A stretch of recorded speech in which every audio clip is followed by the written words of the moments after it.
জানিয়ে দেব আমাদের হাতে থাকা এবারের আপডেট। সর্বশেষ আপডেট সবার আগে পেতে যুক্ত থাকুন বাংলাভিউয়ের সঙ্গে এবং আপনার ভালো লাগা, খারাপ লাগা বা যে কোনো ধরনের পরামর্শ জানিয়ে দিন মন্তব্যের মাধ্যমে। 360 আউলিয়ার দেশ সিলেট, শাহজালালের পুণ্যভূমি সিলেট, দুটি পাতা একটি কুড়ির দেশ সিলেট। সেই সাথে সিলেটের রয়েছে আরও একটি বিশেষণ, সিলেটের ভূগর্ভস্থ যেন গুপ্তধনের ভাণ্ডার। ভূগর্ভে 3 ট্রিলিয়ন ঘনফুট গ্যাস পাওয়ার সম্ভাবনা দেখছে দেশি বিদেশি 3টি প্রতিষ্ঠান। জ্বালানি তেল গ্যাস অনুসন্ধান এবং জরিপকারী এই প্রতিষ্ঠানগুলো ইতিমধ্যেই তাদের জরিপ প্রকাশ করেছে। প্রতিষ্ঠানগুলো সিলেট অঞ্চলে জোরালোভাবে জরিপ কাজ শুরু করে দিয়েছে এবং চলতি বছরের আগস্টের দিকেই জরিপ কাজের ফলাফল সিলেট গ্যাস ফিল্ড লিমিটেডের কাছে হস্তান্তর করার কথা রয়েছে। জানা গেছে দেশের গ্যাস অনুসন্ধান কার্যক্রম হিসেবে সিলেট অঞ্চলে জোরালোভাবে জরিপ কাজ চলছে এবং গ্যাস ফিল্ড লিমিটেডের আওতাধীন স্থলভাগে গ্যাস ব্লক 13 ও 14 এর 5টি এলাকায় এর মধ্যে শুরু হয়ে গিয়েছে জরিপ কাজ। 3D সিসমিক সার্ভে শুরু করেছে চায়না ন্যাশনাল পেট্রোলিয়াম কর্পোরেশন এবং জরিপকারী প্রতিষ্ঠান ব্যুরো অব ফিজিওলজিক্যাল প্রসপেক্টিং এসব এলাকায় প্রায় 3 ট্রিলিয়ন ঘনফুট গ্যাস পাওয়ার সম্ভাবনা দেখছে। সংশ্লিষ্ট সূত্র জানায়, এসজিএফসিএল এর পক্ষ থেকে 2 মার্চ গ্যাসের সম্ভাব্য মজুদ এলাকা নিয়ে একটি প্রতিবেদন উপস্থাপন করা হয়েছে।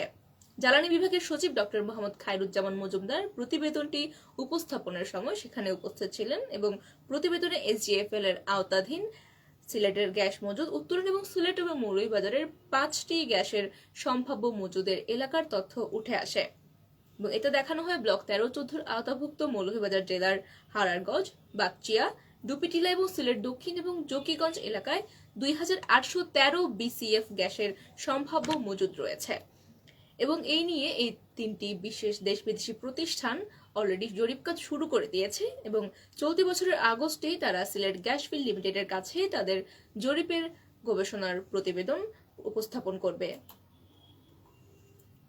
সিলেটের কানাইঘাটে সীমান্তবর্তী লোভাছড়া পাথর কোয়ারির 2 তীরে জব্দকৃত প্রায় 1 কোটি ঘনফুট পাথরের অবশেষে গতি হতে যাচ্ছে।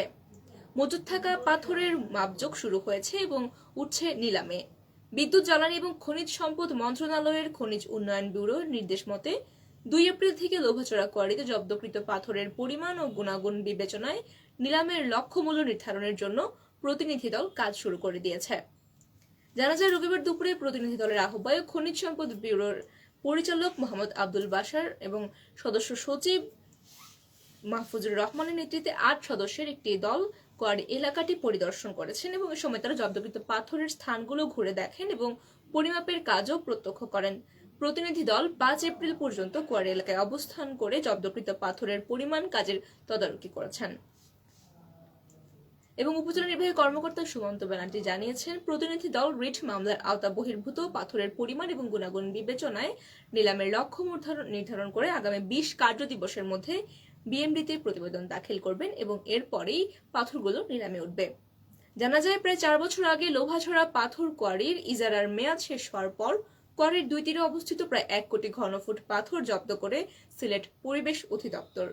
পাথর ব্যবসায়ীরা জব্দকৃত পাথরগুলো নিজেদের উত্তোলনকৃত বলে মহামান্য হাইকোর্টে বেঞ্চ সহ সরকারের বিভিন্ন দপ্তরে আবেদন করেন, কিন্তু কোনো সুরাহা হয়নি। 4 বছরে জব্দ করা সেই পাথর পরিবেশ অধিদপ্তর 3 দফা নিলাম ডাকে, তবে এই নিয়ে কয়েকজন পাথর ব্যবসায়ী নানা অভিযোগ তুলে মহামান্য হাইকোর্টে রিট মামলা করেন। ফলে প্রায় 4 বছর ধরে লোভাছড়া পাথর কোয়ারি থেকে জব্দকৃত পাথরগুলো 2 পাশে পড়েছিল এবং প্রায় 1 কোটি ঘনফুট পাথরের নিলাম প্রক্রিয়া 4 বছর বিলম্বিত হয়েছে। এতদিন সেই পাথরের রক্ষণাবেক্ষণের দায়িত্ব পালন করেছিল উপজেলা প্রশাসন এবং থানা পুলিশ। এদিকে দীর্ঘদিন পর জব্দকৃত সব পাথরগুলো নিলামের প্রক্রিয়া শুরু হয় সংশ্লিষ্টরা আশার আলো দেখছেন এবং স্থানীয় পাথর ব্যবসায়ীরা বলছেন, অন্তত নিলামের মাধ্যমে জব্দকৃত পাথরগুলো বিক্রি হলে তারা কিছুটা ক্ষতিপূরণ পাওয়ার আশা করছেন। সুপ্রিয় দর্শক শ্রোতা, এই ছিল আমাদের হাতে থাকা সর্বশেষ আপডেট। এতক্ষণ যারা সঙ্গে ছিলেন সকলকে অসংখ্য ধন্যবাদ। সর্বশেষ আপডেট সবার আগে পেতে যুক্ত থাকুন বাংলাভিউয়ের সঙ্গে।